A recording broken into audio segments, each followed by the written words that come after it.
এই 1 ঘন্টা আপনাদের সঙ্গে আছে আমি খালেদ মহিউদ্দিন। সবশেষে খবর আলোচনার বিশ্লেষণ নিয়ে থাকছে নুসরাত হক আর খেলাধুলার খবর জানাবো আমি সাইদ সাবি। তবে আগে জানিয়ে দিচ্ছি শিরোনাম। হামলার আশঙ্কায় গুলশান বাড়িধারা এলাকায় নিরাপত্তা জোরদার, বাণিজ্যিক প্রতিষ্ঠানে সতর্কতা।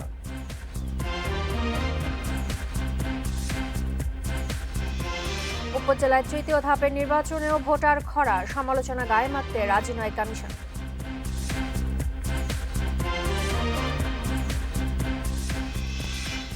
রাত 9টায় বাংলাদেশে আজ মতামত পাঠানোর বিষয়ে তৃতীয় শ্রেণী পর্যন্ত পরীক্ষা নেই। মতামত পাঠাতে পারেন SMS অথবা ফেসবুকে। আপনাদের মতামত জানিয়ে দিচ্ছি সংবাদের পরের অংশে। হামলার আশঙ্কায় গুলশান বাড়িধারা এলাকায় নিরাপত্তা জোরদার করা হয়েছে। স্বাধীনতা দিবসের সামনে রেখে জঙ্গি তৎপরতা বা অস্থিতিশীল পরিস্থিতির আশঙ্কা রয়েছে আইনশৃঙ্খলা বাহিনীর। এলাকার বাণিজ্যিক প্রতিষ্ঠানকেও সতর্ক করা হয়েছে। কূটনীতিক এলাকা হিসেবে পরিচিত গুলশান বাড়িধারায় নিরাপত্তা আগে থেকেই রাজধানীর অন্য এলাকার চেয়ে বেশি। তবে রোববার দুপুর থেকে আরও জোরদার করা হয়। গুলশান বাড়িধারার বিভিন্ন মোড়গুলোতে পুলিশের বাড়তি সদস্য মোতায়েন করা হয়েছে। তল্লাশি চৌকিতে সন্দেহজনক যানবাহন ও যাত্রীদের তল্লাশি করছেন পুলিশ সদস্যরা। ঊর্ধ্বতন কর্মকর্তা বলছে যে প্রয়োজনে তোমরা সকল ফোর্সকে অ্যালার্ট রাখো এবং তারা যেন যে কোনো অর্ডার দিলেই যেন সঙ্গে সঙ্গে সেভাবে করতে পারে, প্রয়োজনে গাড়ি ডাইভারশন করাও লাগতে পারে। গুলশান থানা জানায়, স্বাধীনতা দিবস সামনে রেখে সম্ভাব্য হামলার আশঙ্কায় জোরদার করা হয়েছে নিরাপত্তা। পুরো এলাকায় অতিরিক্ত 2 প্লাটুন পুলিশ দায়িত্ব পালন করছে। আমাদের স্বাধীনতা দিবস সামনে, সেই হিসাবে আমরা আশঙ্কা করছি হয়তো হতে পারে। আমাদের যে সিকিউরিটি অ্যারেঞ্জমেন্ট আছে সেখানে আমরা একটু তৎপরতা বাড়াইছি এবং এক্সট্রা কিছু মেজার নিয়েছি আমরা, যাতে কোনো ইনসিডেন্ট না হয়। গুলশান বাড়িধারার রেস্তোরাঁ ও হোটেলগুলোকে সতর্ক থাকার মৌখিক নির্দেশ দিয়েছে পুলিশ। Farzana Akter, Independent news, Dhaka. হামলার আশঙ্কার কারণে গুলশানের নিরাপত্তা জোরদার করা হয়েছে বলে জানিয়েছেন মুক্তিযুদ্ধ বিষয়ক মন্ত্রী আ.ক.ম মোজাম্মেল হক। তিনি জানান, হামলা হতে পারে, গোয়েন্দাদের কাছে এমন তথ্য রয়েছে, সে কারণে সতর্কতামূলক ব্যবস্থা নেওয়া হয়েছে। বিশ্বস্ত সূত্রে বা এইভাবে এইরকম পাওয়া গেছে যে আমাদের সামনে নিউজিল্যান্ডে কয়েকদিন আগে হয়ে গেছে। কাজে হামলাকারীরা সংখ্যায় যত নগণ্যই হোক, একটা কিছু গোটাইতে খুব লোক লাগে না, 5 জন লোক হইলেও চলে। কাজে এই দুর্বৃত্তরা এরকম করতে পারে, এরকম একটা সংবাদ সরকারের গোয়েন্দা বিভাগে আসার কারণেই এটা প্রিকশনারি মেজার ধরে নিতে পারেন যে আমরা সতর্কতামূলক ব্যবস্থা আমরা নিয়েছি যাতে। তৃতীয় ধাপে উপজেলা নির্বাচনে বিচ্ছিন্ন কিছু ঘটনা ছাড়া ভোট শান্তিপূর্ণ হয়েছে। তবে কেন্দ্রে ভোটার উপস্থিতি ছিল কম। ব্যাপক অনিয়মের অভিযোগে কিশোরগঞ্জের কটিয়াদীর সব কেন্দ্রে ভোট স্থগিত করা হয়। চট্টগ্রামের চন্দনা এসে কেন্দ্র দখলের চেষ্টায় বাধা দিতে গিয়ে গুলিবিদ্ধ হয়েছেন পুলিশের এক সদস্য।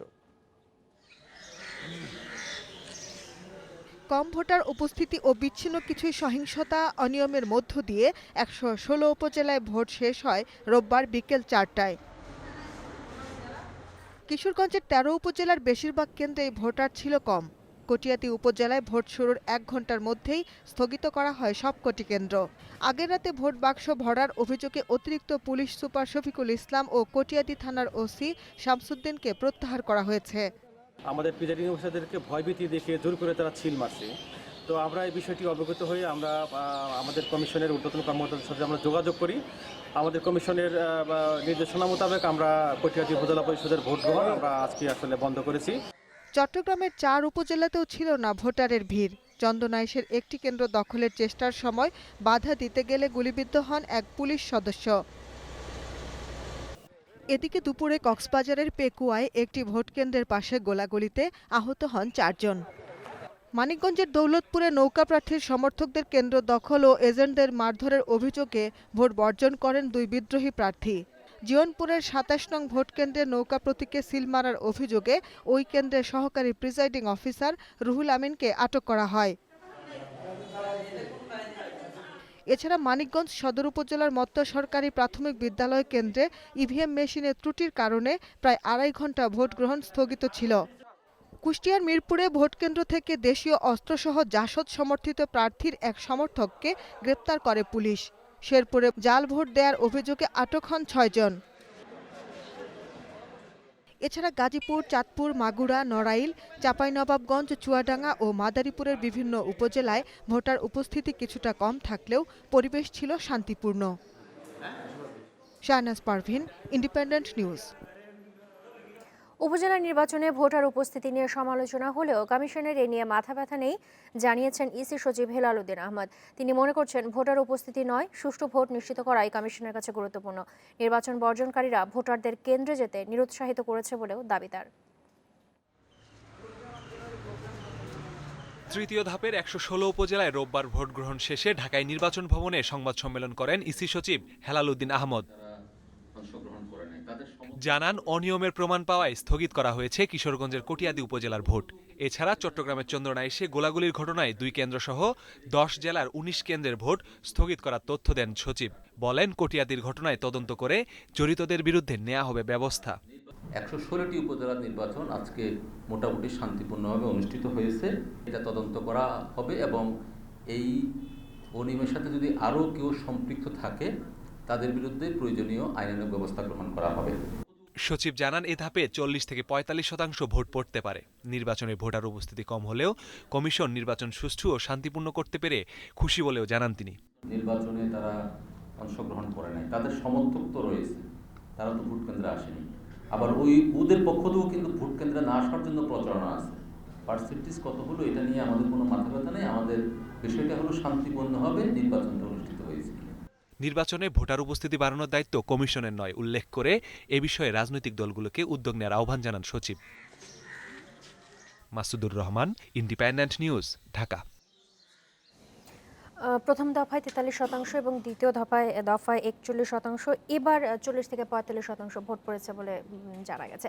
তবে এই ভোটেরই উপস্থিতির হার নির্বাচনকে অথবা নির্বাচনের গ্রহণযোগ্যতাকে প্রশ্নবিদ্ধ করে না বলে মনে করছেন ইসি সচিব হেলাল উদ্দিন আহমেদ। 3 দফাতেই 50%-এরও বেশি, 50%-এর কম ভোট পড়েছে। ইন্টারেস্টিং, ইসি সচিব বলছেন যে ভোটার উপস্থিতি নয়, সুষ্ঠু ভোট নিশ্চিত করাই কমিশনের কাছে গুরুত্বপূর্ণ। আসলে যে ইলেকশন কমিশনের কাছে কোনটা বেশি গুরুত্বপূর্ণ কোনটা কম গুরুত্বপূর্ণ এটা বোঝা একটা মুশকিলের কথা একটা। আরেকটা হচ্ছে আমাদের খবরটা যেভাবে সাজানো হয়েছে বা যেভাবে পরিবেশন করা হচ্ছে সেটা আপনি দেখবেন যে ভোটার উপস্থিতি কম হলেও সেটা ইসির মাথা ব্যথা নয়। তাহলে ইসির আসলে মাথাটা ব্যথা কিসে? আমরা কিন্তু দেখেছি যে এই যে ধরেন স্থানীয় সরকার নির্বাচনে যেহেতু স্থানীয় প্রতিনিধি, সেই ক্ষেত্রে কিন্তু মানুষের আগ্রহ থাকে, মানুষের উদ্দীপনা থাকে, অনেকে ছুটি নিয়ে চলে যান এলাকায় এবং অংশগ্রহণমূলক হয়। তো 50% হওয়াটাতে একদিক দিয়ে এটা বলা যেতে পারে যে এটা আসলে খুব অংশগ্রহণমূলক হয় নাই, কারণ যারা ডাইহার্ড সাপোর্টার তারাই শুধু আসলে ভোট দিয়েছেন, সাধারণদের মধ্যে এটা উৎসাহ ছিল না। কিন্তু আরেকটা দিক দিয়ে মানে ইসির মাথা ব্যথা নাই সেটা যেরকম, আমার কাছে এটা কিছুটা একটু স্বস্তির আরেকটা দিকে যদি বিবেচনা করি। এবারের যদি আপনি স্থানীয় সরকার নির্বাচনগুলো আপনি খেয়াল করেন তাহলে কিন্তু আপনি দেখবেন যে এবার স্থানীয় সরকার নির্বাচনে খুব বেশি হতাহতের ঘটনা ঘটে নাই, প্রাণঘাতী হচ্ছে না খুব একটা। মানে অবশ্যই আমি রাঙ্গামাটি বা বাঘাইছড়ির ঘটনাটাকে আলাদা একটা ঘটনা সেটা দেখছি, সেটা আমার জন্য একটু স্বস্তিকর যে অংশগ্রহণমূলক নির্বাচন হয়নি, এই কারণে সহিংসতা আসলে কম হয়েছে কিনা না। এইটাকে আমি আবার এই দুইটাকে একই রকম মানে কনস্ট্যান্ট ভেরিয়েবলের মধ্যে আমি রাখতে চাই না যে এইটা হয় নাই বলে এইটা হয়েছে। আমি বলতে চাই যে এইটা নিশ্চিত এইটা হয় নাই, এটা একটা ফ্যাক্ট। এদিকে আবার আমি মনে করি ভোটাররা যে এই ভোটটাকে আসলে গুরুত্ব দিচ্ছে না, এটা অবশ্যই ইলেকশন কমিশনের মাথা ব্যথার কারণ হওয়া উচিত। কারণ বাংলাদেশ একটা পার্টিসিপেটরি ডেমোক্রেসির দেশ। এখানে যদি জনগণ এটাকে যদি বলা হয় যে ইংল্যান্ডেও তো অনেক লোক ভোট দেয় না, আমেরিকাও তো অনেক লোককে ভোট দেয় না, সেটা বললে হবে না। বাংলাদেশের ব্যাপারটা অন্যান্য জায়গা থেকে আলাদা। বাংলাদেশের জনগণের কাছে তার প্রতিনিধি নির্বাচন করা একটা উৎসবের মতো এবং এই পার্টিসিপেশনটা জরুরি আসলে আমাদের গণতন্ত্র স্বাস্থ্যের জন্য। নির্বাচন পরবর্তী কর্মসূচি ও খালেদা জিয়ার মুক্তির দাবিতে রাজপথে আন্দোলন না থাকায় নেতাকর্মীদের প্রশ্নের মুখে পড়লেন বিএনপি মহাসচিব মির্জা ফখরুল ইসলাম আলমগীর। আলোচনা সভার মধ্যে এ নিয়ে তৈরি হয় বিব্রতকর পরিস্থিতি। দলের নেতাকর্মীদের আবেগতাড়িত না হয়ে ধৈর্য ও সাহস নিয়ে এগিয়ে যাওয়ার উপর জোর দেন মহাসচিব। কথা বলছেন আসেন। না অবশ্যই কথা বলতে হবে, আসেন এখানে আসেন। বিএনপির সাবেক মহাসচিব কে এম ওবায়দুর রহমানের স্মরণ সভায় তৈরি হয় এমন দৃশ্য। মির্জা ফখরুল ইসলাম আলমগীর বক্তব্য দেওয়ার সময় দর্শক সারি থেকে চেয়ারপারসনের মুক্তির দাবিতে কেন আন্দোলন নেই সে প্রশ্ন তোলেন ছাত্রদলের এক নেতা। এমন পরিস্থিতিতে তাকে মঞ্চে ডাকেন বিএনপি মহাসচিব।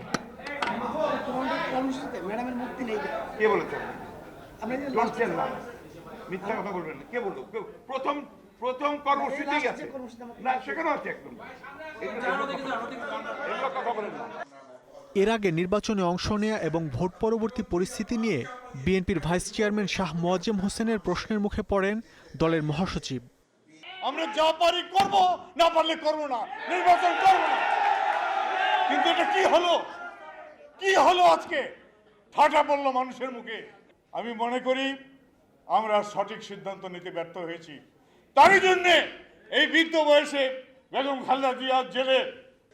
পরে মির্জা ফখরুল বলেন, বিএনপির ঐক্য এবং দলে ভাঙন তৈরিতে ষড়যন্ত্র এখনো চলছে, আবেগ দিয়ে আন্দোলন হয় না, এমনটাও বলেন তিনি। আবেগ দিয়ে শুধু যুদ্ধ জয় করা যায় না। আজকে এখানে অনেকে অনেক কথা বলছেন।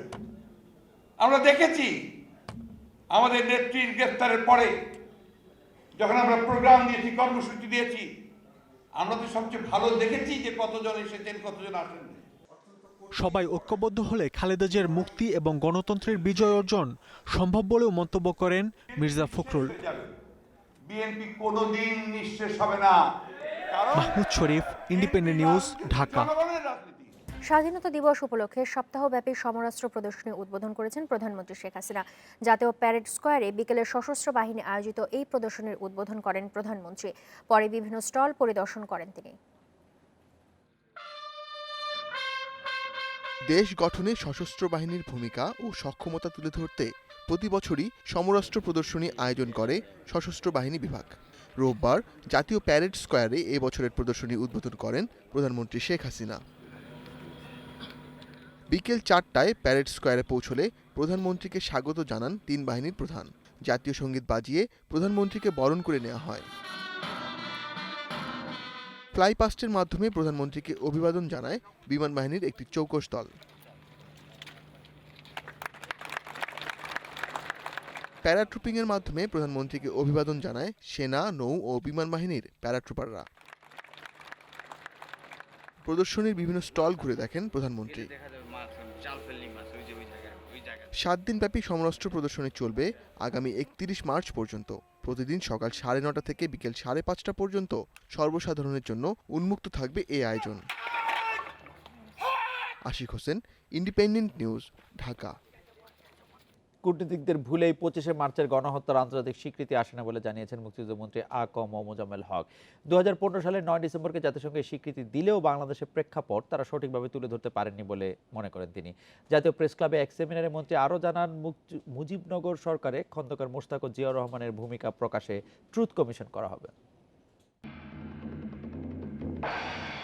জাতিসংঘের ঘোষণায় প্রতি বছর আন্তর্জাতিক গণহত্যা দিবস পালিত হয় 9 ডিসেম্বর। তবে 71-এর 25শে মার্চের গণহত্যার স্বীকৃতি দাবি করে আসছে বাংলাদেশ। এ প্রশ্নে মুক্তিযোদ্ধা মন্ত্রী জানিয়েছেন, আন্তর্জাতিক মাতৃভাষা দিবসের মতো 9 ডিসেম্বরের সুনির্দিষ্ট কোনো ঘটনা নেই। তাই 25শে মার্চকে গণহত্যা দিবস ঘোষণায় মুখ্য সুযোগ ছিল 2017 সালেই। 25শে মার্চ এরকম ঘটনা ঘটছে, কাজে 9 ডিসেম্বর না করে 25শে মার্চ করে। যাই হোক, আমাদের জানা ছিল না বা আমাদের যারা কূটনৈতিক প্রতিনিধি সেখানে সেভাবে তারা এটা উপস্থাপন করতে পারে নাই। মুক্তিযুদ্ধে শহীদদের সংখ্যা নিয়ে যারা বিতর্ক করেন তাদের সতর্ক করে মন্ত্রী বলেন, প্রতিষ্ঠিত সত্যকে যারা নাকচ করতে চায় রাষ্ট্রীয়ভাবে তাদের বিচার হওয়া উচিত। মুজিবনগর সরকারের বিরোধিতাকারীদেরও বিচারের আওতায় আনা হবে বলে জানান তিনি।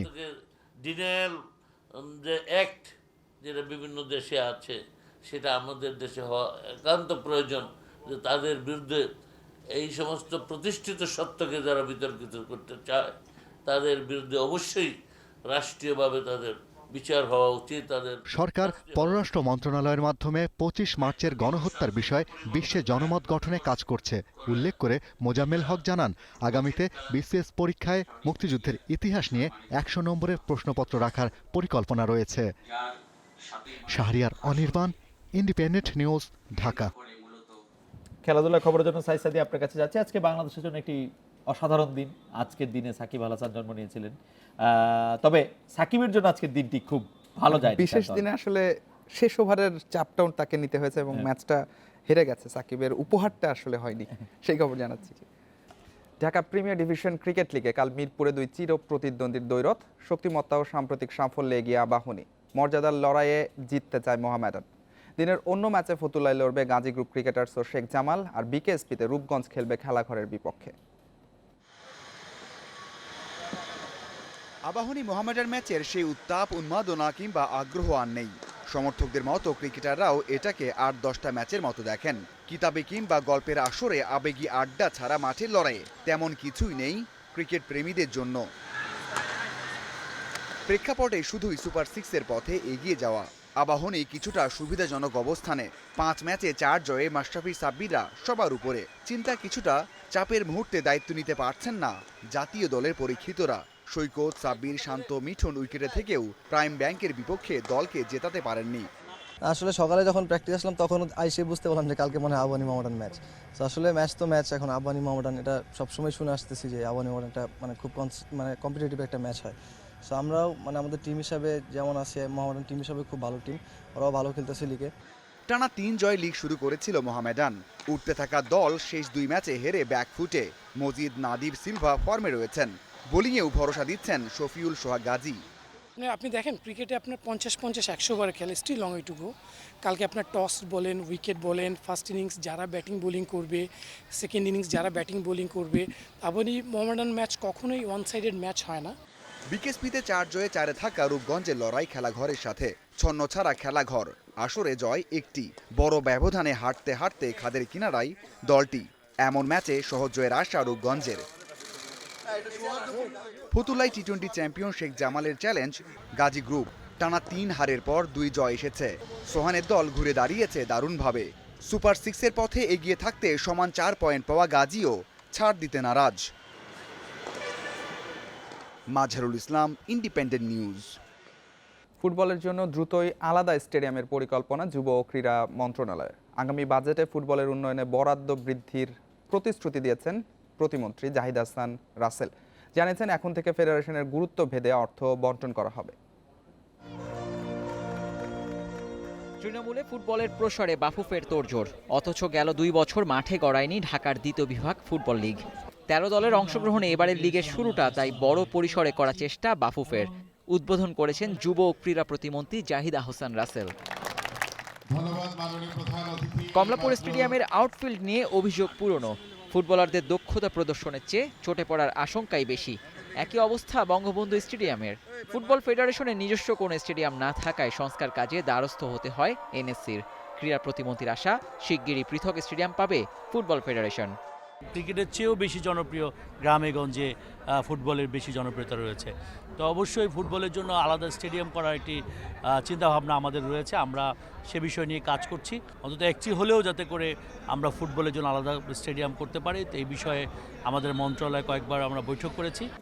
আগামী বাজেটে ক্রীড়া ক্ষেত্রে বাজেটের আকার বৃদ্ধির প্রতিশ্রুতি দিয়েছেন ক্রীড়া প্রতিমন্ত্রী। আশ্বাস দিয়েছেন ফুটবল ফেডারেশনের জন্য বরাদ্দ আগের চেয়ে বৃদ্ধি পাবে। গত বছরও কিন্তু আমরা যে কয়টি ফেডারেশনকে বরাদ্দ দিয়েছি এর মধ্যে সর্বোচ্চ বরাদ্দ কিন্তু ফুটবল ফেডারেশন পেয়েছে। তারপরও এটা একেবারে নগণ্য, যাতে করে তারা বাজেট আগের তুলনায় বাজেট বৃদ্ধি পেতে পারে বা বরাদ্দ বেশি পেতে পারে, সে বিষয়ে আমরা কাজ করছি। এছাড়া সব ফেডারেশনের জন্য অর্থের সমবণ্টন না করে সম্ভাবনাময় ডিসিপ্লিনে বাড়তি গুরুত্ব দেওয়ার পরিকল্পনার কথা জানান ক্রীড়া প্রতিমন্ত্রী। Abidur Rahman, independent news, Dhaka. খেলার খবর এই ছিল, আমার কাছে আরো কিছু খবর জানাচ্ছেন খালেদ নুসরাত। সাদি, আপনাকে ধন্যবাদ। এবছর থেকেই 3য় শ্রেণী পর্যন্ত শিক্ষার্থীদের পরীক্ষা দিতে হবে না, তবে পরীক্ষা তুলে দেয়া হলেও থাকছে মূল্যায়ন প্রক্রিয়া। প্রাথমিক ও গণশিক্ষা মন্ত্রণালয়ের সংবাদ সম্মেলনের তথ্য জানান সচিব আকরাম আল হোসেন। এদিকে এবছর প্রাথমিক সমাপনীর ফলাফলের ভিত্তিতে ৮২,৫০০ জনকে বৃত্তি দেওয়ার কথা জানিয়েছেন প্রাথমিক ও গণশিক্ষা মন্ত্রী মোহাম্মদ জাকির হোসেন। প্রাথমিক সমাপনীর ফলাফলের ভিত্তিতে এবার ট্যালেন্ট পুলে ৩৩,০০০ ও সাধারণ বৃত্তি পেয়েছে ৪৯,৫০০ শিক্ষার্থী। প্রাথমিক ও গণশিক্ষামন্ত্রী জানান, শিক্ষার্থী ঝরে পড়া রোধ, শ্রেণীকক্ষে উপস্থিতি বাড়ানো ও সবার মেধা বিকাশে জোরালো পদক্ষেপ নিয়েছে সরকার। ৮২,৫০০ ছাত্রছাত্রী এই সুযোগ পাচ্ছে। এবার ট্যালেন্ট পুল বৃত্তি পাবে ৩৩,০০০ শিক্ষার্থী, যা পূর্বে ছিল মাত্র ২২,০০০। সাধারণ কোঠায় পাবে ৪৯,৫০০ জন, যা পূর্বে ছিল ৩৩,০০০। যারা সমাপনী পরীক্ষার ফলাফলের ভিত্তিতে বৃত্তি পাবে তাদেরকে ৮ম শ্রেণী পর্যন্ত এই বৃত্তি দেওয়া হবে। সচিবালয় সংবাদ সম্মেলনে প্রাথমিক ও গণশিক্ষা সচিব জানান, ৩য় শ্রেণী পর্যন্ত পরীক্ষা না থাকলেও এক ক্লাস থেকে অন্য ক্লাসে উত্তীর্ণ করতে মূল্যায়ন পদ্ধতি থাকবে। ৩য় শ্রেণী পর্যন্ত আমরা পরীক্ষা রাখবো না। সেই জন্য আমরা ইতিমধ্যে আমাদের জানেন যে এনসিটিভি আমাদের কারিকুলামের সাথে সংশ্লিষ্ট। এনসিটিভিকে আমরা আনুষ্ঠানিক পরীক্ষা রাখবো না। পরীক্ষা না রাখি তাহলে সেটার একটা আমাদের অ্যাসেসমেন্টের জন্য একটা ব্যবস্থা রাখতে হবে, সেটা নিয়ে আমরা কাজ শুরু করেছি। শিশুদের ওপর চাপ কমাতে প্রথম, দ্বিতীয় ও তৃতীয় শ্রেণী পর্যন্ত পরীক্ষা তুলে দিতে প্রধানমন্ত্রীর নির্দেশনার কথাও জানান প্রাথমিক ও গণশিক্ষা সচিব। তবে বাতিল হচ্ছে না প্রাথমিক শিক্ষা সমাপনী পরীক্ষা। তৃতীয় শ্রেণী পর্যন্ত আমরা পরীক্ষা না রাখার পক্ষে। Hasib Mahmud Shah, independent news, Dhaka. Saudi আরবের বিমানবন্দরে বাংলাদেশি হজ যাত্রীদের দুর্ভোগ কমাতে বাংলাদেশ থেকে প্রি অ্যারাইভাল ইমিগ্রেশন বাস্তবায়নের চেষ্টা করছে সরকার। সচিবালয়ের সংবাদ সম্মেলনে একথা জানান ধর্ম প্রতিমন্ত্রী শেখ মোহাম্মদ আবদুল্লাহ। প্রতিমন্ত্রী জানান, এ বিষয়ে সৌদি আরবের 2 মন্ত্রীর সঙ্গে আলোচনা হয়েছে। এরপরই সৌদি সরকারের একটি কারিগরি দল গত বৃহস্পতিবার প্রি অ্যারাইভাল ইমিগ্রেশন নিয়ে মন্ত্রণালয়ে বৈঠক করে। চলতি বছরই বাংলাদেশ থেকে ইমিগ্রেশন করা যাবে বলে আশা জানান প্রতিমন্ত্রী। এছাড়া বাংলাদেশ থেকে আরও 20,000 যাত্রী বাড়াতে সৌদি সরকারের প্রতি আহ্বান জানিয়েছে সরকার। সরকারি ও বেসরকারি ব্যবস্থাপনায় এবার হজের যাত্রী নিবন্ধন শেষ হচ্ছে বৃহস্পতিবার। যেটা হবে না, আপনি নতুন করে বাড়াবাড়ি করতেছেন কেন? ইতিমধ্যে হজ যাত্রীদের বাংলাদেশের প্রি অ্যারাইভাল ইমিগ্রেশন কার্যক্রম সম্পন্ন করার উদ্দেশ্যে সৌদি আরবের একটি কারিগরি দল আগামী 6 এপ্রিল 2019 তারিখে এ বিষয়ে একটি ঊর্ধ্বতন প্রতিনিধি দল বাংলাদেশে আসবেন। ঈদ উল ফিতরের আগে রেলের সব সেবা একটি প্ল্যাটফর্মে আনতে মোবাইল অ্যাপ্লিকেশন চালুর সিদ্ধান্ত জানিয়েছেন রেলমন্ত্রী মোহাম্মদ নুরুল ইসলাম সুজন। রেলের সব সেবা দ্রুত ও সহজে জনগণের কাছে পৌঁছে দিতে এই উদ্যোগ নিচ্ছে সরকার। রেল ভবনে সকালে রেলপথ মন্ত্রণালয় এবং তথ্য যোগাযোগ প্রযুক্তি মন্ত্রণালয়ের যৌথ আয়োজনে মত বিনিময় সভায় একথা জানান মন্ত্রী। তিনি বলেন, বাংলাদেশ বিমানের অনুকরণে সেবা চালু করা হবে। সবাই তথ্য প্রযুক্তি ব্যবহার করে রেল সেবা আরও জনবান্ধব এবং সহজ করতে আইসিটি বিভাগ ও রেলপথ মন্ত্রণালয়ের যৌথ উদ্যোগে জনবান্ধব integrated railway digital service platform বাস্তবায়নের বিষয়ে আলোচনা হয়। সেটি হলো যে এটা ঈদের আগেই যাতে আমরা সুফলটা অবশ্যই পাওয়ার জন্য আমাদের এই প্রচেষ্টা, এবং আমরা ঈদের আগেই সেই সুফলটা পাবো, যাতে অতীতের মতো আমাদের যে হ্যাজার্ড যেটা আমাদের এই আমাদের কমলাপুর স্টেশনে হয় এটি যাতে না হয়। যদি এটা কোনোভাবে যদি আমরা এটা বাস্তবায়নের জন্য কোনোরকম ঘাটতি থাকে, অন্তপক্ষে বিভিন্ন স্পট থেকে যাতে আমরা সেই টিকিটের ব্যবস্থাটা করতে পারি, সেটার ব্যাপারে আমি আপনাদের আশ্বস্ত করছি যে এই অবস্থাটি এবছর হবে। এভিয়েশন স্ট্যান্ডার্ড বলছেন, তাহলে এভিয়েশন কি ফলো করেন? এখন অনলাইনে আপনার ওই কি বলে বোর্ডিং সিস্টেম কিভাবে হয়? আপনি গেলেন, আপনি একটা স্ক্যান করলেন আপনার কার্ড, ঠিক আছে, কিংবা আপনি নাম্বার দিলেন, দিয়ে ভেরিফাই করে টিকিট বের হয়ে গেল, পে করে চলে আসলেন। দূর হলো নারায়ণগঞ্জের 2,500 জাপানি অর্থনৈতিক অঞ্চল প্রতিষ্ঠার জটিলতা। প্রাথমিকভাবে 500 একর জমির মালিকানা বুঝে পেল অর্থনৈতিক অঞ্চল কর্তৃপক্ষ বেজা। সন্ধ্যায় বেজা কার্যালয়ে জমির দলিল হস্তান্তর করেন নারায়ণগঞ্জের জেলা প্রশাসক। বেজা চেয়ারম্যান জানান, অর্থনৈতিক অঞ্চলটিতে 2 বছরেই উৎপাদন শুরু হবে। নারায়ণগঞ্জের 2,500 জাপানি বিনিয়োগকারীদের জন্য 1,000 একর জমিতে অর্থনৈতিক অঞ্চল প্রতিষ্ঠার উদ্যোগ নেওয়া হয় 3 বছর আগে, কিন্তু আইন সংশোধন সহ নানা কারণে জটিলতায় পড়ে ভূমি অধিগ্রহণ। প্রকল্প নেয়ার সময় অধিগ্রহণ করা জমির 1.5 গুণ ক্ষতিপূরণ দেওয়ার বিধান ছিল। পরে আইন সংশোধন করে ক্ষতিপূরণ 3 গুণ করে সরকার। এতে জমি দিতে আপত্তি জানান মালিকেরা। এ পরিস্থিতিতে প্রকল্প সংশোধন করে 3 গুণ ক্ষতিপূরণ দেয় বেজা। অবশেষে 500 একর জমির মালিকানা পেল সংস্থাটি। কর্মকর্তারা জানান, এপ্রিলেই শুরু হবে ভূমি উন্নয়ন। আর এ কাজ করবে জাপানের বিখ্যাত প্রতিষ্ঠান সুমিতোমো কর্পোরেশন। এরই মধ্যে ইলেকট্রনিক্স, হালকা প্রকৌশল সহ নানা খাতে $1 বিলিয়ন বিনিয়োগের প্রস্তাব এসেছে এই অর্থনৈতিক অঞ্চলে। ইলেকট্রনিক্স জগতে যারা গ্লোবাল মার্কেট দখল করে আছে সেই সমস্ত ইন্ডাস্ট্রির নাম আমরা কিন্তু জানি, সেই ব্র্যান্ডগুলি এখানে আসবে সেরকম আমাদের বিশ্বাস হয়েছে। অনুষ্ঠানে জানানো হয় 279 জাপানি কোম্পানি বাংলাদেশে ব্যবসা করছে। বেজা চেয়ারম্যানের আশা 2 বছরে এই সংখ্যা দ্বিগুণ হবে। তিনি জানান, জাপানি বিনিয়োগকারীদের জন্য আরও 2টি অর্থনৈতিক অঞ্চলে স্থাপনে জমি খোঁজা হচ্ছে। সুমিটোমোর বাংলাদেশে আগমন এটা শুধু জাপানি বিনিয়োগকারীদেরকে বাংলাদেশে নিয়ে আসবে সেটা নয়, আমরা আশা করি বিশ্বের অন্যান্য বিনিয়োগকারীদের এবং অন্যান্য বড় ডেভেলপার যারা আছে তাদের কাছে বাংলাদেশের র্যাঙ্কিংটা অনেক উপরে নিয়ে যাবে। অনুষ্ঠানে জানানো হয় 2,500 অর্থনৈতিক অঞ্চলের জন্য বাকি 500 একর জমি অধিগ্রহণও শুরু হবে শিগগিরই। Ruhul Amin, independent news, Dhaka. সিলেট কৃষি বিশ্ববিদ্যালয়ের ছাত্র গরিব মোহাম্মদ ওয়াসিম হত্যার বিচারের দাবিতে বিক্ষোভ ও মহাসড়ক অবরোধ করেছেন শিক্ষার্থীরা। বিশ্ববিদ্যালয়ের হাজারো শিক্ষার্থী বেলা 11টা থেকে 12:30 পর্যন্ত শেরপুর এলাকায় ঢাকা সিলেট মহাসড়ক অবরোধ করেন। এদিকে ওয়াসিমের মৃত্যুতে অভিযুক্ত বাস চালক ও সহকারী পুলিশের প্রাথমিক জিজ্ঞাসাবাদে ঘটনার দায় স্বীকার করেছেন। বাস চালক ও সহকারী সর্বোচ্চ শাস্তির দাবিতে নগরীর চৌহাট্টায় সড়ক অবরোধ করে বিক্ষোভ করে কৃষি বিশ্ববিদ্যালয়ের শিক্ষার্থীরা। এর আগে সকাল থেকেই ক্যাম্পাসে বিক্ষোভ করে তারা। এ সময় সড়কে পরিকল্পিতভাবে ওয়াসিম হত্যার বিচার, উদার পরিবহনের রুট পারমিট বাতিলের দাবি জানায় আন্দোলনরত শিক্ষার্থীরা। আমরা চাই এই নির্মম পরিণতির বিচার হোক। আমরা আমাদের ভাইয়া ওয়াসিম ভাইয়ার হত্যার বিচার চাই। ঘাতক উদার পরিবহনের যে অ্যাক্সিডেন্ট করেছে তাদের অবশ্যই রুট পারমিট বন্ধ করতে হবে, এটা হচ্ছে আমাদের প্রথম দাবি। এবং উদার পরিবহনের চালক ও হেল্পারের দ্রুত ফাঁসি কার্যকর করে দৃষ্টান্তমূলক শাস্তির ব্যবস্থা করতে হবে। লাইসেন্স এবং ফিটনেসবিহীন কোনো গাড়ি মহাসড়কে চলবে না। হত্যাকাণ্ডের প্রতিবাদে একদিনের জন্য ক্লাস পরীক্ষা স্থগিত রাখে বিশ্ববিদ্যালয় প্রশাসন। প্রশাসন থেকেও চিঠি দেওয়া হয়েছে, ছাত্রদের দাবির প্রেক্ষিতে এটা করা হয়েছে। শুধু আজকের জন্যই ছাত্ররা ক্লাস পরীক্ষা বর্জন করেছে। আর যদি এইটার দৃষ্টান্তমূলক শাস্তি হয় তাহলে অবশ্যই ছেলেরা ক্লাস পরীক্ষায় ফিরে যাবে। এদিকে বাস থেকে ফেলে ওয়াসিমকে হত্যার কথা প্রাথমিক জিজ্ঞাসাবাদে স্বীকার করেছে বাস চালক জুয়েল আহমেদ ও সহকারী মাসুক মিয়া।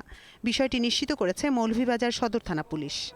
আমরা এই ঘটনার সাথে সত্যতা যারা জড়িত তাদেরকে আমরা গ্রেপ্তার করতে পেরেছি এবং আমরা সত্যতাও পেয়েছি। আমরা প্রয়োজনে আরও পুলিশ রিমান্ডে এনে আমরা আরও ব্যাপকভাবে আমরা জিজ্ঞাসাবাদ করব। Atifan Zuman, independent news desk. সঙ্গী শিল্পী শাহনাজ রহমতুল্লাহকে বনানীর সামরিক কবরস্থানে দাফন করা হয়েছে। বাদ জোহর বাড়িধারার পার্ক মসজিদে জানাজা শেষে বেলা 2:30টার দিকে তাকে দাফন করা হয়। প্রখ্যাত শিল্পী শনিবার রাত 11:30টার দিকে বাড়িধারায় নিজ বাসায় মারা যান।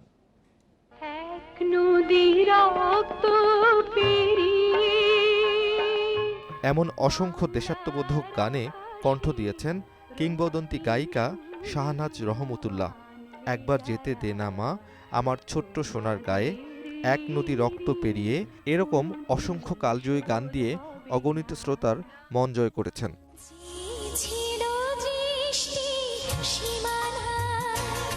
বিবিসির সেরা বাংলা গানের জরিপে 20টি গানের মধ্যে 4টি গানই শাহনাজ রহমতুল্লাহর।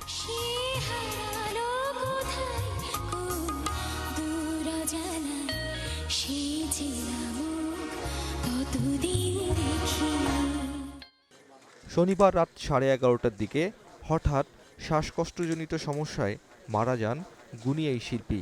মৃত্যুর সময় স্বামী মেজর অবসরপ্রাপ্ত রহমতুল্লাহ পাশে ছিলেন। তার এক ছেলে ও এক মেয়ে দেশের বাইরে থাকেন। শ্বাসকষ্টতে খুব কষ্ট পাইতেছিল, আমি শোয়াই দিলাম, শোয়াই দিয়ে আমি হাতটা ধরে রাখছি। তার আর এর মধ্যে কোনো কথা বলতেছে না সে, কিন্তু কষ্ট পাইতেছিল। 2-3 মিনিট পরে দেখি সে কথাটা একদম বন্ধ। মৃত্যুর খবর শোনার পরপরই শিল্পী সমাজের সবাই ছুটে আসেন বাড়িধারায় শাহনাজ রহমতুল্লাহর বাসায়।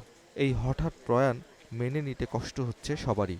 উনি শিল্পীদের শিল্পী, আমি বলবো আমাদের এমন কোনো শিল্পী পাবেন না যে উনার গান পছন্দ করেন না, উনার ফ্যান না, উনার ফলোয়ার না। এরকম গায়কই, এরকম তার প্রত্যেকটা গানের ডেপথ। শাহনাজ রহমতুল্লাহর গানের স্টাইলই ছিল আলাদা। তার গানগুলো আমাদের জন্য ছিল অনুপ্রেরণা। এবং আমার যে বিবিসির জরিপে যে সেরা 10 গানের মধ্যে 3টা গানই তার গাওয়া ছিল। দেশ সেরা এই শিল্পী জাতীয় চলচ্চিত্র পুরস্কার, 21 পদক সহ অসংখ্য পুরস্কার পেয়েছেন। বাংলা গানের ইতিহাসে শাহনাজ রহমতুল্লাহ চিরকাল বেঁচে থাকবেন শ্রদ্ধার আসনে। Abdullah Rafi, independent news, Dhaka. আজকের মতামত পাঠানোর বিষয় ছিল তৃতীয় শ্রেণী পর্যন্ত পরীক্ষা নেই। এবারে জানিয়ে দিব এই বিষয়ে পাঠানো কিছু মতামত। সময় উপযোগী সিদ্ধান্ত বলে মনে করছেন ইমরান। হিমু বলেছেন পরীক্ষার বিকল্প নির্ধারণ করে দিতে হবে। আশরাফুল বলেছেন স্কুল পর্যায়ে সব শ্রেণীর পরীক্ষা বাতিল করতে হবে। আসিফ জানিয়েছেন শুধু মেধার মূল্যায়ন হওয়া উচিত।